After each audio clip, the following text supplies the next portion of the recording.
You're taking your amlodipine, but that swelling in your legs and ankles keeps getting worse. You might have tried cutting salt, resting more, even walking more, yet nothing seems to truly help. And it's understandable to feel frustrated or worried. Here's what most people are never told. Amlodipine swelling is extremely common, especially at higher doses.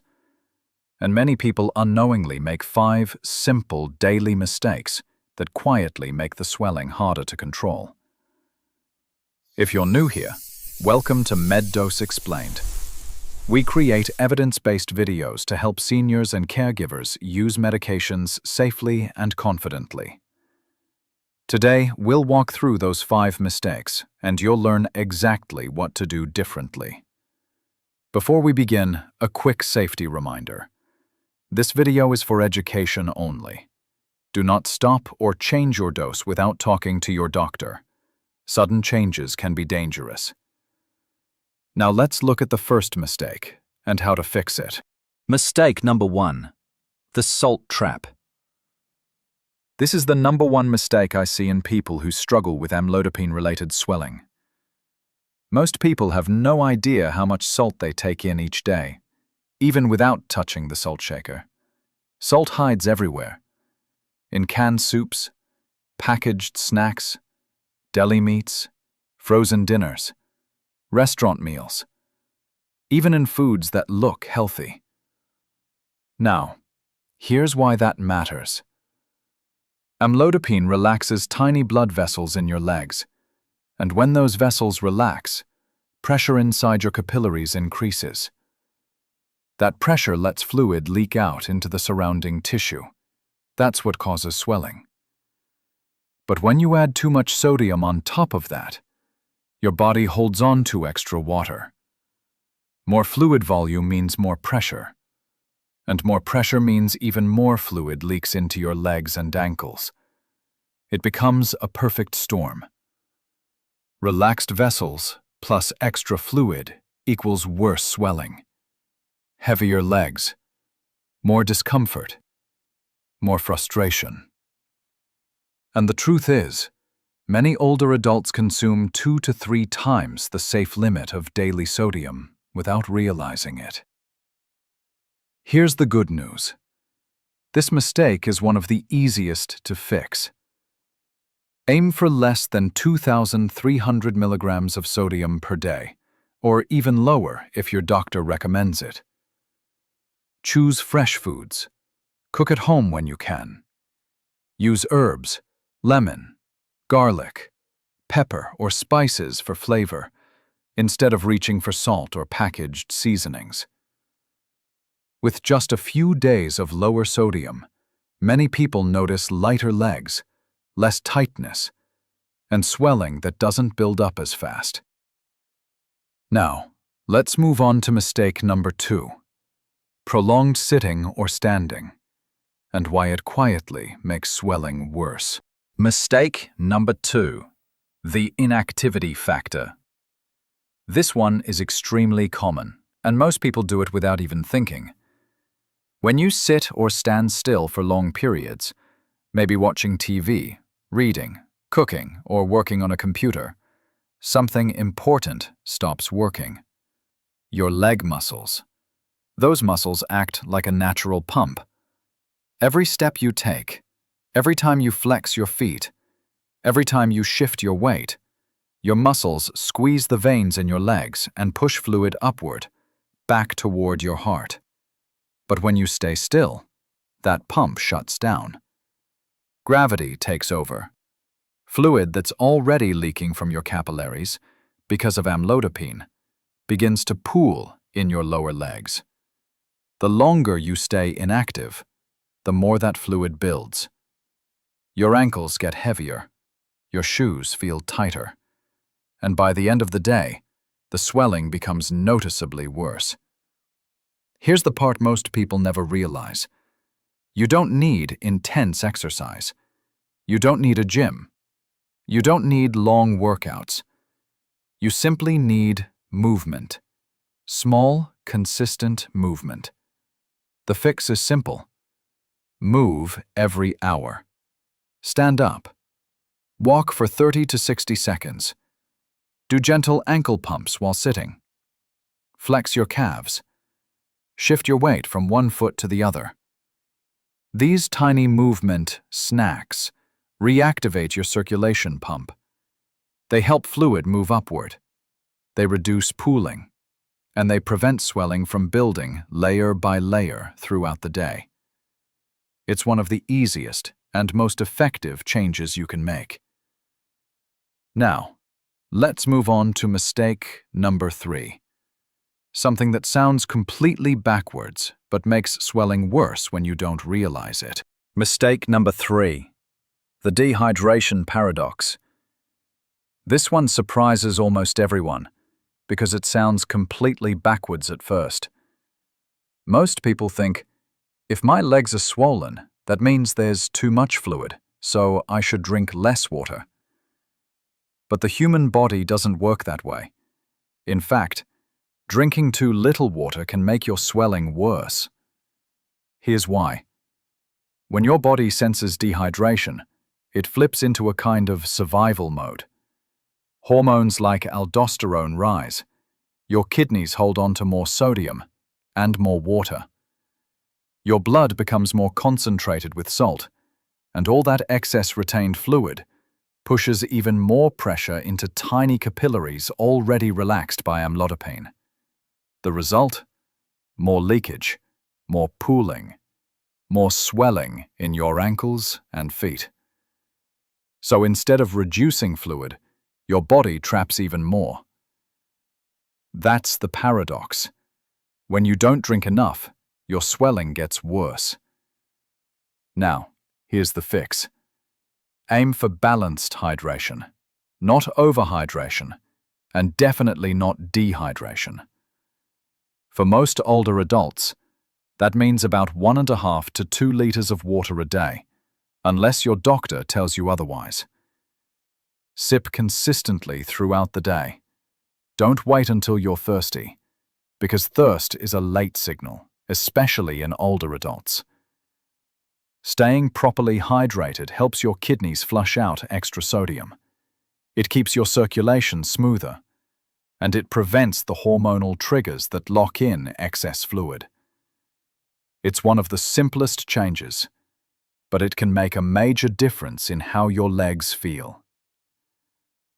Now, let's go to mistake number 4, a habit that allows gravity to work against you all day long. Mistake number 4. The gravity effect. This mistake is one of the easiest to overlook because it feels so harmless. You sit down on the couch, or at your desk, or at the dining table, and your legs just stay down for hours. But here's the hidden problem. Gravity is constantly pulling fluid downward, and when you're on amlodipine, your blood vessels are already more relaxed. That means more fluid is leaking out into the tissues of your lower legs. And when your legs stay below heart level for too long, fluid has nowhere to go except down.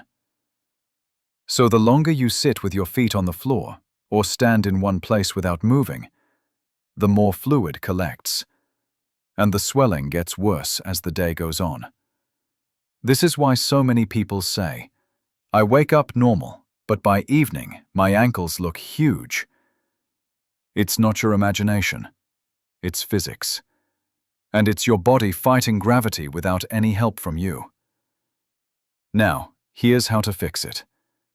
Use gravity in your favor. At least once or twice a day, raise your legs above the level of your heart. Not just a small footstool, not just crossing your legs. Truly elevate them. Lie back on the bed or sofa. Place 2 or 3 pillows under your calves. Let the fluid drain upward, naturally and without effort. 15 to 30 minutes is enough for most people. Do it especially after long periods of sitting or standing. This simple habit gives your veins a break, reduces pooling, and helps your body reabsorb that excess fluid more effectively. It doesn't require medication. It doesn't require equipment. Just a few minutes, and you'll feel the difference. Next, we move to mistake number 5. And this one might be one you never even realized you were making. Mistake number 5. The circulation blocker. This mistake hides in plain sight, and most people never connect it to their swelling. It's tight clothing, tight socks, elastic bands around the ankles or calves, shoes that squeeze the foot. Here's why it matters. Amlodipine already causes your blood vessels to relax. Fluid is leaking out into the tissues of your legs. Your body is trying to push that fluid back up toward your heart. Slowly, but steadily. But when you wear anything that grips tightly around your ankle or lower leg, you create a physical choke point, a blockage. The pressure from those tight bands acts like a dam. Instead of fluid moving upward, it gets trapped right where the constriction sits. And the swelling becomes worse, harder, and more uncomfortable. You might see deep marks on your ankles at the end of the day. That indentation is not harmless. It's a sign of impaired circulation. Now, here's the fix. Choose clothing that's gentle on your legs. Wear socks with a loose cuff. Pick shoes that don't squeeze or leave marks. Look for soft materials that support circulation instead of blocking it. And one more important safety note. Compression stockings can help some people, but only if they're properly fitted and recommended by a doctor. The wrong pressure or the wrong size can make swelling worse, not better. So never buy compression socks off the shelf without guidance. Talk to your healthcare provider first. By removing tight, restrictive clothing, you free your circulation and give your legs a better chance to recover throughout the day. Now that you understand all 5 mistakes, let's move to the most important part, the red flags and warning signs you must never ignore. You now understand the 5 habits that quietly make amlodipine swelling worse. So let's take the final step, staying safe. Here's the quick summary, just so everything stays clear in your mind. Too much salt, too little movement, not enough hydration, legs kept down all day, and tight clothing restricting circulation. 5 small habits, but each one can make swelling worse without you noticing. Now, here are the danger signs you must never ignore. If swelling becomes sudden or happens mostly in one leg, if you notice heat, redness, or pain, if you develop shortness of breath, chest pressure, or rapid weight gain, or if swelling worsens quickly and moves upward, please treat those as urgent warning signals. These are not typical amlodipine side effects. Get medical care immediately. And here's the most important rule. Never stop your amlodipine on your own. Sudden changes can destabilize your blood pressure and increase your risk of serious complications. Always talk to your doctor. They can adjust your dose safely, change the medication, or add something supportive like a diuretic. Now, before you go, here's how to take the next step confidently. If you want to understand the root cause of swelling and what your doctor might do next, watch the video right after this one. Why doctors combine amlodipine and losartan. Real reason for seniors. It explains the medical logic in a way that's simple and safe. Or, if you want the full amlodipine roadmap, tap the playlist on your screen. Amlodipine Guide for Seniors. Timing, side effects, and dosage. Every video builds on the last, so you always know exactly what to do and when to call your doctor. If this video helped you, please give it a like. It helps more seniors find the information they need.